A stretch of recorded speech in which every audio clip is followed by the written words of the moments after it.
Hi, ഞാൻ doctor പ്രിയ Q&B health കെയറിലെ homoeopathic ഫിസിഷ്യനാണ്. നമ്മുടെ ഇടയിൽ ഒരുപാട് പേരെ അലട്ടുന്നൊരു പ്രശ്നമാണ് സന്ധിവേദനകൾ. പല കാരണങ്ങൾ കൊണ്ട് ഉണ്ടാവാറുണ്ട്. ആമവാദം കൊണ്ട്, ചില ഓട്ടോ ഇമ്മ്യൂൺ കണ്ടീഷൻസ് കൊണ്ട്, എല്ല് തേയ്മാനം കൊണ്ട്, ഓസ്റ്റിയോപോറോസിസ് അല്ലെങ്കിൽ ബോണിൻ്റെ ഹെൽത്ത് കുറവുള്ളതുകൊണ്ട് പല കാരണങ്ങൾ കൊണ്ട് കാണാറുണ്ട്. ഇതിൽ ഏറ്റവും കൂടുതലായി കാണുന്ന ഒരു കാരണം എന്ന് പറയുന്നത് യൂറിക് ആസിഡാണ്. യൂറിക് ആസിഡ് മൂലം നമുക്ക് പലതരത്തിലുള്ള സന്ധിവേദനകൾ നമ്മുടെ ഇടയിൽ കാണാറുണ്ട്. ഈ ഒരു വീഡിയോയിലൂടെ എന്തൊക്കെയാണ് യൂറിക് ആസിഡ് മൂലം ഉണ്ടാകുന്ന ലക്ഷണങ്ങളെന്നും നമുക്ക് എങ്ങനെ അത് ഒരു പരിധി വരെ മാനേജ് ചെയ്യാം, എന്തുകൊണ്ടാണ് ഈ യൂറിക് ആസിഡ് രക്തത്തിൽ കൂടി നിൽക്കുന്നതെന്നും നമുക്ക് വിശദമായിട്ട് നോക്കാം.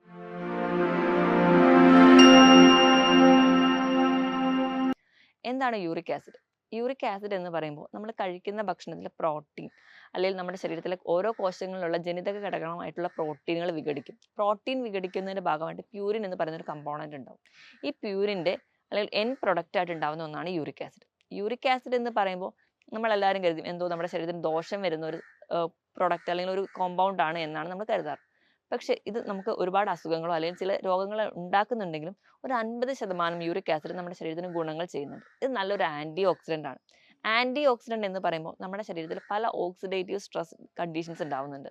അതുപോലെ പല ഇൻഫ്ലമേറ്ററി കണ്ടീഷൻസ് ഉണ്ടാകും. ഇവ നമ്മുടെ ശരീരത്തിലെ പല കോശങ്ങളെ നശിപ്പിക്കുന്ന ഒരു പ്രക്രിയയാണ്. ഇവയൊക്കെ തടയാൻ നല്ലൊരു മെഡിസിൻസ് അല്ലെങ്കിൽ നല്ലൊരു ആക്ഷൻ കിട്ടുന്ന ഒന്നാണ് ആൻറ്റി ഓക്സിഡൻറ്റ്. അപ്പം യൂറിക് ആസിഡും ഒരു ആൻറ്റി ഓക്സിഡൻ്റ് ആണ്.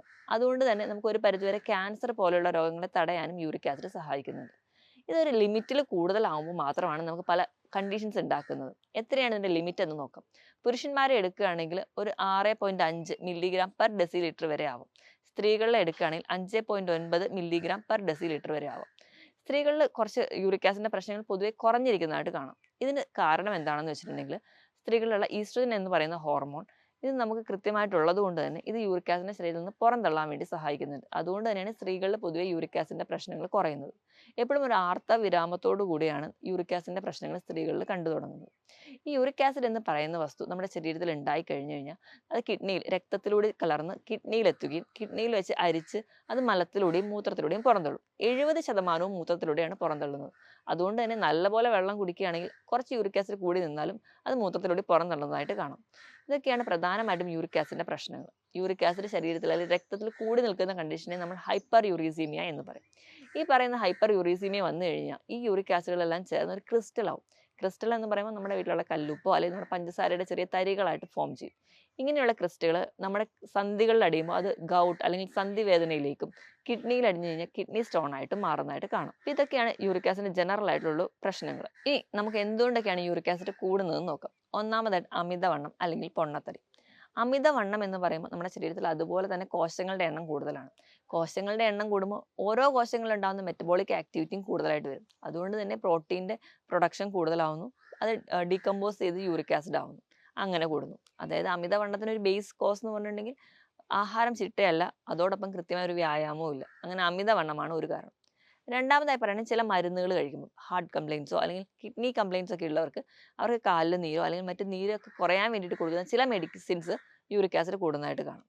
മൂന്നാമതായിട്ട് നമ്മൾ കഴിക്കുന്ന ഭക്ഷണം എന്ന് പറയുമ്പോൾ ഒന്നാമത്തെ വില്ലൻ എന്ന് പറയുന്നത് റെഡ് മീറ്റ് ആണ്. റെഡ് മീറ്റ് എന്ന് പറയുമ്പോൾ പോത്തിറച്ചി, പന്നിയിറച്ചി, മട്ടൻ ഇവയൊക്കെ നമ്മൾ റെഡ് മീറ്റ് പെടുത്താം. ഇത് അമിതമായിട്ട് കഴിക്കുക.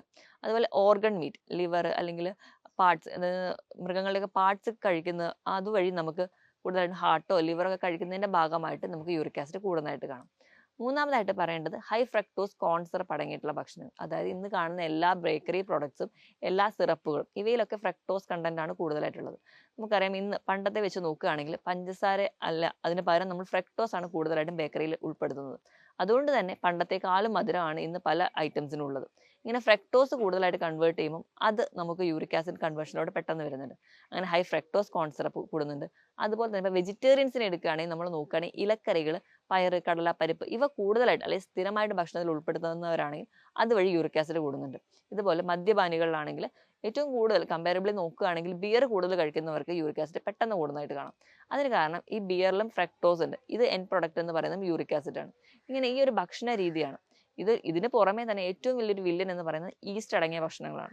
ഈസ്റ്റ് എന്ന് പറയുമ്പോൾ നമ്മൾ വീട്ടിലുണ്ടാക്കുന്ന വെള്ളയപ്പം, ബണ്ണ്, കേക്ക് ഇവയിലെല്ലാം നമ്മൾ പുളിച്ച് പൊന്താൻ വേണ്ടി നമ്മൾ കഴിക്കുന്ന കുബൂസ് ഇവയെല്ലാം നമ്മൾ പുളിച്ച് പൊന്തി വരാൻ വേണ്ടി ഈസ്റ്റ് ആഡ് ചെയ്യുന്നുണ്ട്. ഈസ്റ്റ് ആഡ് ചെയ്യുന്നതിൻ്റെ ഭാഗമായിട്ട് അവിടെയും ഒരു എൻഡ് പ്രൊഡക്റ്റ് യൂറിക് ആസിഡ് ആയിട്ട് ഉണ്ടാവുന്നുണ്ട്. ഈ യൂറിക് ആസിഡ് അക്യുമുലേറ്റ് ചെയ്തിട്ട് നമുക്ക് ഗൗട്ട് പോലെയുള്ള കണ്ടീഷൻസിലോട്ട് പോകാം. ഇത് മത്സ്യങ്ങളുടെ കേസ് എടുക്കുകയാണെങ്കിൽ കറുത്ത മാംസം വരുന്ന മത്സ്യങ്ങൾ, മത്തി, അയല, ചൂര പോലെയുള്ള മത്സ്യങ്ങൾ സ്ഥിരമായിട്ട് കഴിക്കുകയാണ്. ഒമേഗ 3 ഫാറ്റി ആസിഡ്സ് ഉണ്ടെന്നർത്ഥം അധികമായിട്ട് ഇത് കഴിക്കുകയാണെങ്കിൽ നമുക്ക് യൂറിക് ആസിഡ് ഉണ്ടാവുന്നതായിട്ട് കാണാം. ഇവയൊക്കെയാണ് പ്രധാനമായിട്ടും യൂറിക് ആസിഡ് ഭക്ഷണത്തിൽ ഉണ്ടാക്കുന്ന villain. High fructose corn syrup അടങ്ങിയിട്ടുള്ള ബേക്കറി ഐറ്റംസ്, കേക്ക് അല്ലെങ്കിൽ പേസ്ട്രി ഇവയൊക്കെ കൂടുതലായിട്ട് കഴിക്കുന്നതിൻ്റെ ഭാഗമായിട്ട് ഇന്ന് കുട്ടികൾക്ക് പോലും യൂറിക് ആസിഡിൻ്റെ പ്രശ്നങ്ങൾ കാണാറുണ്ട്. നമുക്കറിയാം നേരത്തെയൊക്കെ ആണെങ്കിൽ കുറച്ച് പ്രായം ചെന്നവർക്കാണ് ഈ ഒരു സന്ധിവേദന അല്ലെങ്കിൽ അത് ടെസ്റ്റ് ചെയ്യുമ്പോൾ യൂറിക് ആസിഡ് ആണെന്ന് തിരിച്ചറിയുന്നത്. പക്ഷേ ഇന്ന് കുട്ടികളിൽ പോലും യൂറിക് ആസിഡ് കൂടുതലായിട്ട് നിൽക്കാനുള്ള ഒരു കാരണം എന്ന് പറയുന്നത് ഈ പറഞ്ഞ രീതിയിലുള്ള ഹൈ ഫ്രക്ടോസ് കോൺ സിറപ്പിൻ്റെ യൂസാണ്. ഇനി അടുത്തൊരു കാരണം എന്ന് പറഞ്ഞാൽ ഒബ്സ്ട്രക്റ്റീവ് സ്ലീപ്പ് ആപ്നിയ ഉള്ളവരാണ്. നമുക്കറിയാം അമിതവണ്ണം വരുമ്പോൾ നമുക്ക് രാത്രി കിടന്നുറങ്ങുമ്പോൾ കൃത്യമായിട്ടൊരു ശ്വാസം നമുക്ക് കിട്ടാതെ വരും. അതുകൊണ്ട് ഉറക്കത്തിൽ ഇടയ്ക്കിടയ്ക്ക് ഞെട്ടി എണീക്കുന്ന ഒരു കണ്ടീഷൻസ് വരാറുണ്ട്. ഇങ്ങനെ ഒരു കണ്ടീഷൻ വരുന്നതിൻ്റെ ഭാഗമായിട്ട് നമ്മുടെ ശരീരത്തിൽ ഓക്സിജൻ്റെ ലെവൽ എപ്പോഴും കുറഞ്ഞിരിക്കുന്നതാണ്. ഇങ്ങനെ ഓക്സിജൻ്റെ ലെവൽ കുറഞ്ഞിരിക്കുന്നതിൻ്റെ ഭാഗമായിട്ട് കൃത്യമായ മെറ്റബോളിസം നടക്കാതെ വരികയും യൂറിക് ആസിഡ് അക്യുമുലേറ്റ് ചെയ്യും. ഇത് കൂടാതെ തന്നെ കൃത്യമായ ഒരു വ്യായാമം ഇല്ലാത്തവരിൽ നമുക്ക് കൂടുതലായിട്ട് വരുന്നതാണ്. അതുപോലെ പുകവലി ശീലമുള്ളവരാണെങ്കിൽ നമുക്കറിയാം പുകവലിയുടെ ഭാഗമായിട്ട് രക്തക്കൊഴലുകളൊക്കെ അതിൻ്റെ ഉള്ളിലുള്ള ലൈനിങ് ഒക്കെ നശിച്ചു പോവുകയും കൃത്യമായ ഒരു ബ്ലഡ് സപ്ലൈ നമുക്ക് കിഡ്നിക്കൊന്നും വരുന്നതായിട്ട് കാണാറില്ല. ഇനി കിഡ്നിയുടെ ഫംഗ്ഷനിങ് ഒന്നും കൃത്യമല്ലാതെ പോകുന്ന കണ്ടീഷൻസിൽ നമുക്ക് യൂറിക് ആസിഡ് എലിമിനേറ്റ് ചെയ്യാൻ പറ്റാതെ വരികയും അത് നമുക്ക് സ്റ്റോൺ ഫോർമേഷനിലോട്ട് പോകുന്നത് കാണാം. ഇനി ചില മെറ്റബോളിക് ഡിസീസ് എന്ന് പറയുമ്പോൾ തൈറോയിഡോ PCOD ഇങ്ങനെയുള്ള പല കണ്ടീഷൻസ്, ഫാറ്റി ലിവർ പോലെയുള്ള കണ്ടീഷൻസിന് നമുക്ക് യൂറിക് ആസിഡ് കൂടുതലായിട്ട് നിൽക്കുന്നത് കാണാം. ഇത് കൂടാതെ തന്നെ ചില തരത്തിലുള്ള ക്യാൻസർ, ലുക്കീമിയ പോലുള്ള ക്യാൻസർ, ചില ക്യാൻസർ ട്രീറ്റ്മെൻറ്റ് കീമോതെറാപ്പി ഒക്കെ എടുക്കുമ്പോൾ ഒറ്റയടിക്ക് ഒരുപാട് ക്യാൻസർ സെൽസ് അവിടെ നശിച്ചു പോകുന്നുണ്ട്. അതിൻ്റെ ഭാഗമായിട്ട് അതിലുള്ള പ്രോട്ടീനും അക്യുമുലേറ്റ് ചെയ്യുന്നതിൻ്റെ വഴിയായിട്ട് യൂറിക് ആസിഡ് കൂടുതലായിട്ട് കാണാം. ഇതൊക്കെയാണ് പ്രധാനമായിട്ടും നമ്മുടെ ശരീരത്തിൽ യൂറിക് ആസിഡ് കൂടുതലായിട്ട് നിൽക്കുന്നതിന് കാരണം. ഇങ്ങനെ യൂറിക് ആസിഡ് കൂടുന്നതിൻ്റെ ഭാഗമായിട്ട് അത് രക്തത്തിൽ എത്തുകയും അത് നമുക്ക് ക്രിസ്റ്റൽ ഫോർമേഷനിലോട്ട് എത്തുകയും ചെയ്യുന്നത് കാണാം. ഇതൊക്കെയാണ് പ്രധാനമായിട്ടും യൂറിക് ആസിഡ് കൂടാനുള്ള കാരണം. ഇതിനോടൊപ്പം തന്നെ നമ്മൾ എല്ലാവരും ശ്രദ്ധിക്കേണ്ട ഒന്നാണ്, നമ്മൾ വണ്ണം കുറയ്ക്കാനൊക്കെ വേണ്ടി അമിതമായിട്ട് വ്യായാമം ചെയ്യുകയാണെങ്കിൽ ഇവിടെ നമ്മുടെ പ്രോട്ടീൻ മെറ്റബോളിസം പെട്ടെന്ന് ഡിഗ്രേഡ് ചെയ്ത് വരികയും അതിൻ്റെ ഭാഗമായിട്ട് പ്രോട്ടീൻ മെറ്റബോളിസം നടക്കുകയും അങ്ങനെ നമുക്ക് എനർജി ലോസ് ഉണ്ടാവുന്നതിനോടൊപ്പം അല്ലെങ്കിൽ നമ്മുടെ വെയിറ്റ് ലോസിനോടൊപ്പം തന്നെ യൂറിക് ആസിഡ് കൂടുതലായിട്ട് ഉണ്ടാവും. ഇങ്ങനെ കൂടുതലായിട്ട് വർക്കൗട്ട് ചെയ്യുന്നവരാണെങ്കിൽ നല്ല പോലെ വെള്ളം കുടിച്ചിട്ടില്ലെങ്കിൽ യൂറിക് ആസിഡിൻ്റെ അക്യുമുലേഷൻ നടക്കുകയും അവിടെ ക്രിസ്റ്റൽ ഫോർമേഷൻ നടക്കുകയും ഗൗട്ടോ അല്ലെങ്കിൽ കിഡ്നി സ്റ്റോണോ ഉണ്ടാവും. അപ്പോൾ നല്ല പോലെ വ്യായാമം ചെയ്യുന്നവരാണെങ്കിൽ കൃത്യമായിട്ട് വെള്ളം കുടിക്കാൻ വേണ്ടി ശ്രദ്ധിക്കുക. ഇനി എന്തൊക്കെയാണ് യൂറിക് ആസിഡ് കൂടി നിന്നാലുള്ള രോഗലക്ഷണങ്ങൾ എന്ന് നോക്കാം. ഇപ്പോൾ യൂറിക് ആസിഡ് എന്ന് പറയുന്ന ഒരു കംപ്ലൈൻറ്റ് ചിലപ്പോൾ നമ്മുടെ രക്തത്തിൽ കൂടി നിൽക്കുകയാണെങ്കിൽ നമ്മൾ അറിയാറ് പോലുമില്ല. പുറത്തോട്ട് എല്ലാവർക്കും അത് ലക്ഷണങ്ങൾ കാണിക്കണം എന്നില്ല. ചിലപ്പോൾ നമ്മൾ റുട്ടീൻ ബ്ലഡ് ചെക്കപ്പിനിടയിലാണ് യൂറിക് ആസിഡിൻ്റെ ലെവൽ ബോർഡറിലോ അല്ലെങ്കിൽ ലിമിറ്റ് ചെയ്ത് നിൽക്കുന്നത് കാണാറുണ്ട്. അപ്പോൾ നമുക്ക് എല്ലാവർക്കും ലക്ഷണങ്ങളില്ല, പക്ഷേ ചിലർക്ക് ലക്ഷണങ്ങൾ വന്നിട്ടുണ്ട്. അത് എന്തൊക്കെയാണെന്ന് ആദ്യം തന്നെ നോക്കാം. പ്രധാനമായിട്ടും യൂറിക് ആസിഡ് ഒരു ഗൗട്ടായിട്ട് പ്രസന്റ് ചെയ്യുമ്പോൾ നമ്മുടെ കാലിൻ്റെ പെരുവിരലിനെയാണ് ബാധിക്കുക. പെരുവിരൽ നല്ല നീരൊക്കെ നല്ല ചുമന്ന് നീരൊക്കെ വെച്ച് വീങ്ങിയിരിക്കുന്നത് കാണാം. നമുക്ക് തൊടുമ്പോൾ തന്നെ ഭയങ്കര വേദനയാണ്. ഇപ്പോൾ യൂറിക് ആസിഡ് പോലെയുള്ള കണ്ടീഷൻ്റെ ഏറ്റവും വലിയ പ്രത്യേകത എന്ന് വെച്ച് കഴിഞ്ഞാൽ കഠിനമായ വേദനയാണ്. ഈ വേദന കൂടുതലും രാത്രിയിൽ അനുഭവപ്പെടാറ്. അപ്പോൾ യൂറിക് ആസിഡ് പേഷ്യൻ്റെ ഒരു പ്രശ്നം എന്താണെന്ന് വെച്ചിട്ടുണ്ടെങ്കിൽ നമ്മൾ അടുത്ത് തൊടാൻ പോലും പോകുന്ന പോലെ പേടിച്ച് അവർ കാല് പുറകോട്ട് വലിക്കും. യൂറിക് ആസിഡ് കംപ്ലൈൻ്റ് ഉള്ള ഒരു പേഷ്യൻ്റാണ്. നമ്മൾ പരിശോധിക്കാൻ ചെന്ന് അല്ലെങ്കിൽ നമ്മൾ ക്ലിനിക്കിൽ വന്നു കഴിഞ്ഞാൽ നമ്മൾ കാലിലോട്ട് തൊടാൻ കൈ നീട്ടുമ്പോൾ തന്നെ അവർ കാല് പുറകോട്ട് വലിക്കും. കാരണം തൊടുന്നത് അവർക്ക് അത്രയധികം വേദനയായിരിക്കും. അങ്ങനെ ഒരു പ്രസൻറ്റേഷനാണ് യൂറിക് ആസിഡിൻ്റെ പെയിനിൽ ഉണ്ടാവുക. ഈ ഒരു പെയിൻ്റെ നേച്ചർ എന്ന് വെച്ച് കഴിഞ്ഞാൽ എപ്പോഴും അങ്ങ് വേദന ഉണ്ടാവില്ല. പൊതുവേ സന്ധി വേദനകളുടെ ഒരു പ്രത്യേകത എന്ന് വെച്ചാൽ രാവിലെ എണീക്കുമ്പോൾ വേദന, ജോലി ചെയ്യാൻ തുടങ്ങുമ്പോൾ വേദന, നടക്കാൻ തുടങ്ങുമ്പോൾ വേദന, ചിലപ്പോൾ റെസ്റ്റ് എടുത്താൽ അങ്ങ് മാറും. പക്ഷേ യൂറിക് ആസിഡിൻ്റെ പ്രത്യേകത അല്ലെങ്കിൽ ആ ഒരു ഗൗട്ട് കണ്ടീഷൻ്റെ പ്രത്യേകത എന്താണെന്ന് വെച്ചിട്ടുണ്ടെങ്കിൽ വേദന ഇങ്ങനെ ഒരു ടൈമിനെ ഡിപ്പെൻഡ് ചെയ്തിട്ടല്ല, അത് എപ്പോഴും വേദനയായിരിക്കും. വേദന വരുന്ന സമയത്ത് മാത്രമേ ഉണ്ടാവുള്ളൂ. അതികഠിനമായ വേദന നല്ല പോലെ രാത്രിയിൽ കൂടുകയും ചെയ്യും. ഇപ്പോൾ ഒരു ഉദാഹരണം പറയുകയാണെങ്കിൽ പുരുഷന്മാരുടെ കേസിലാണ് യൂറിക് ആസിഡിൻ്റെ പ്രശ്നങ്ങൾ കൂടുതലായിട്ട് നിൽക്കുന്നത്. ഇപ്പോൾ രാത്രിയിൽ അവർ മദ്യപിച്ച് വന്നു കഴിഞ്ഞാൽ ചിലപ്പോൾ അന്ന് രാത്രിയിലായിരിക്കും അവർക്ക് ഈ ഒരു വേദന അനുഭവപ്പെടുക.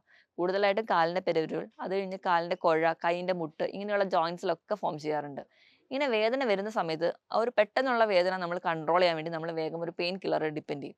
പെയിൻ കില്ലർ കഴിക്കും, നമുക്ക് വേദന കുറയും. പിന്നെ ഒരു 3-4 മാസം കഴിയുമ്പോൾ പിന്നെയും ഇങ്ങനെ ഒരു സൂൺ അറ്റാക്ക് കാണും. അപ്പോൾ നമ്മൾ വീണ്ടും പെയിൻ കില്ലറിനെ ഡിപ്പെൻഡ് ചെയ്യും. അപ്പോൾ നമുക്ക് വേദന കുറയുന്നു. ഈ 3-4 മാസം ഗ്യാപ്പ് കഴിഞ്ഞു വന്ന വേദന വീണ്ടും വരുമ്പോൾ അത് 2-3 മാസത്തിൻ്റെ ഗ്യാപ്പിലായിരിക്കും. അത് കഴിഞ്ഞ് വീണ്ടും റിപ്പീറ്റ് ചെയ്യുമ്പോൾ 1-2 മാസത്തിൻ്റെ ഗ്യാപ്പിലാവും. പിന്നെ അത് 1-2 ആഴ്ചയിലേക്ക് മാറും. അങ്ങനെ പിന്നെ ഒരു സ്ഥിരം വേദനയിലോട്ട് മാറും.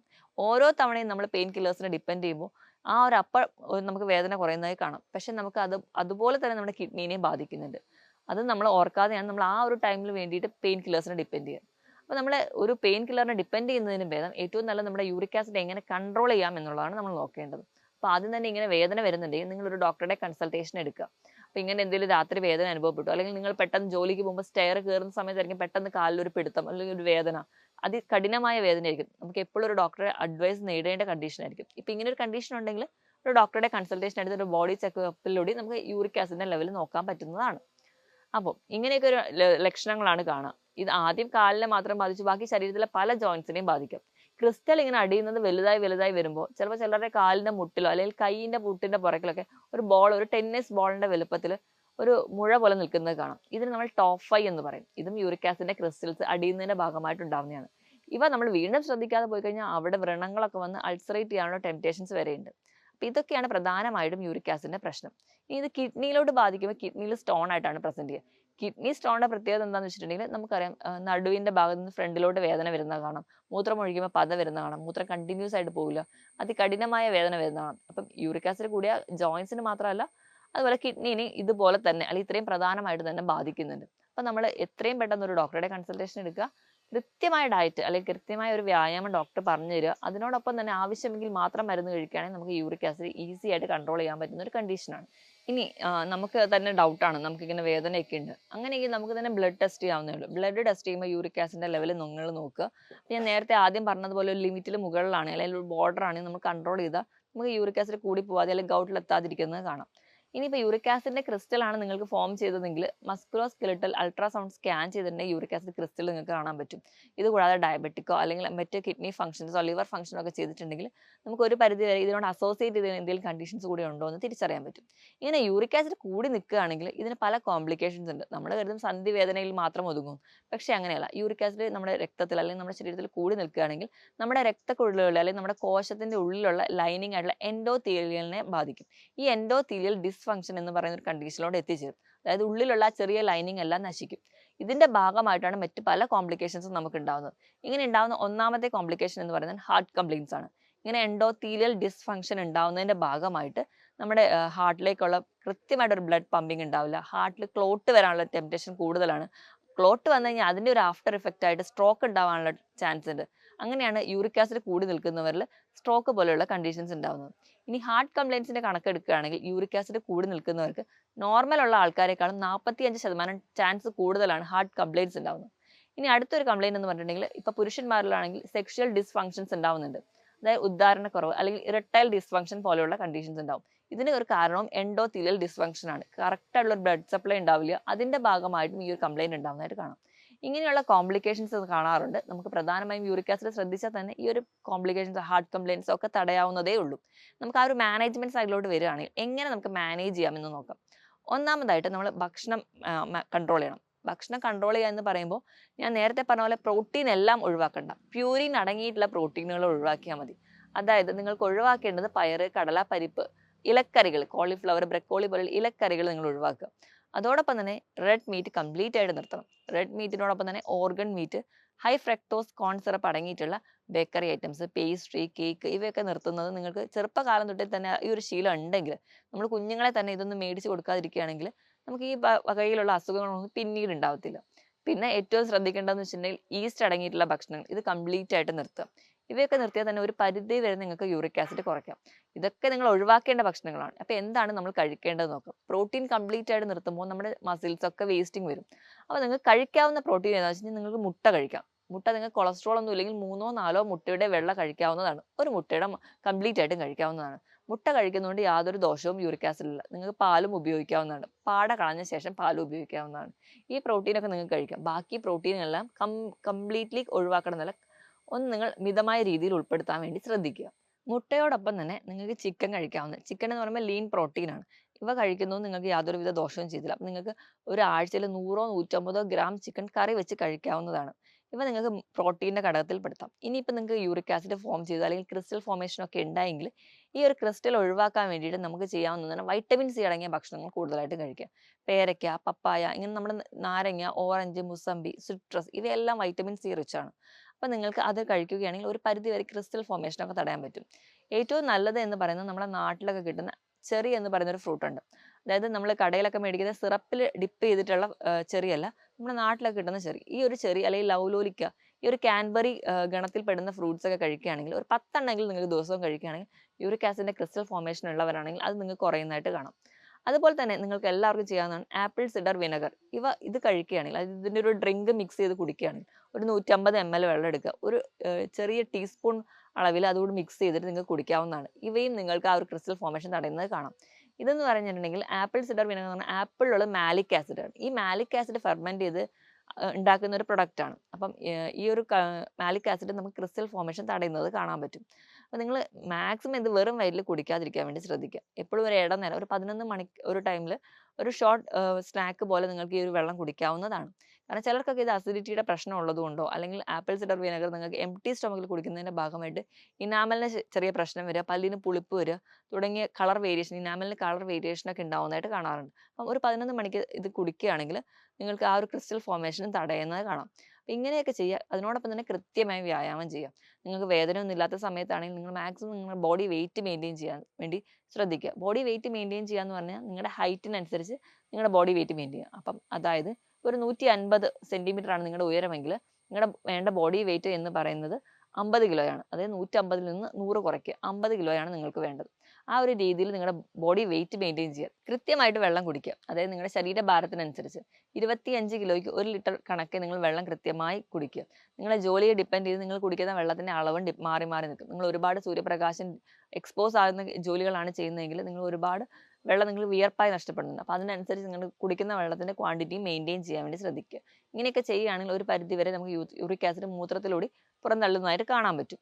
ഇതോടൊപ്പം തന്നെ ആഴ്ചയിൽ 5 ദിവസമെങ്കിലും 30 മിനിറ്റ് മുതൽ 45 മിനിറ്റ് വരെ കൃത്യമായി വ്യായാമം ചെയ്യുക. നിങ്ങൾക്ക് നടത്തം അല്ലെങ്കിൽ എന്തെങ്കിലും കാർഡിയാക് എക്സസൈസ്, നീന്തൽ, അങ്ങനെ എന്തെങ്കിലും ഒരു വ്യായാമം കൃത്യമായി ചെയ്യുകയാണെങ്കിൽ ഒരു പരിധിവരെ നിങ്ങളുടെ ശരീരഭാരവും കൂടില്ല, കൃത്യമായി നിങ്ങളുടെ ബോഡി വെയിറ്റ് മെയിൻറ്റെയിൻ ചെയ്യാനും പറ്റും. ഇങ്ങനെയൊക്കെ ചെയ്യുകയാണെങ്കിൽ ഒരു പരിധിവരെ നിങ്ങൾക്ക് യൂറിക് ആസിഡ് കുറയ്ക്കാൻ പറ്റും. മറ്റൊരു ഹെൽത്ത് ടോപ്പിക്കുമായിട്ട് വീണ്ടും കാണുന്നവരെ നന്ദി, നമസ്കാരം.